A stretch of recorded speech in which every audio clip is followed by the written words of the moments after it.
Assalomu alaykum hurmatli futbol muxlislari. So'nggi vaqtlarda futbol muxlislari orasida qiziq gap tarqaldi. Abduqodir Husanov MVPdan oshib ketdi degan gaplar yuribdi. Albatta bu gaplar rost bo'lishi mumkin. Biz rost deb aytaylik.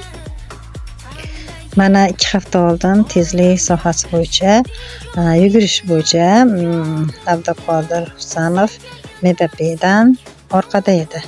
Hozirgi kunda esa mana oldinga o'tib olgani rost. Mana Abduqodirjon so'nggi kunlarda katta musobaqalarda o'zini ko'rsata olib isbotlayapti. Ammo Abduqodir Husanov ham bugungi kunda juda tez rivojlanayotgan himoyachilardan biri hisoblanadi. Uning jismoniy kuchi, tezligi va himoyadagi ishonchli harakatlari ko'plab muxlislarning e'tiborini tortmoqda.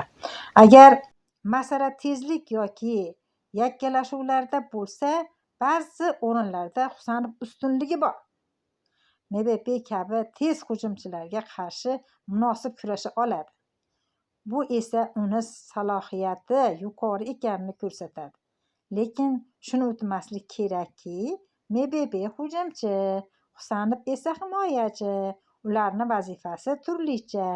Bir-birini bilan to'g'ridan to'g'ri solishtirish qiyin. Xulosa qilib aytganda, hozircha MVP jahon miqyosida o'z o'rniga ega yulduz. Biza Abduqodir Husanov singari. Doreli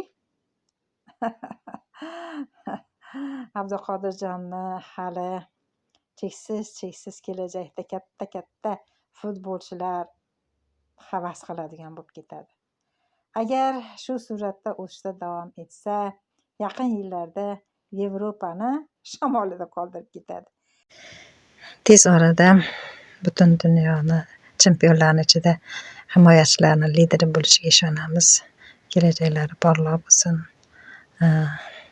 Videomiz yoqqan bo'lsa, bitta like bosib qo'yishlarini so'raymiz.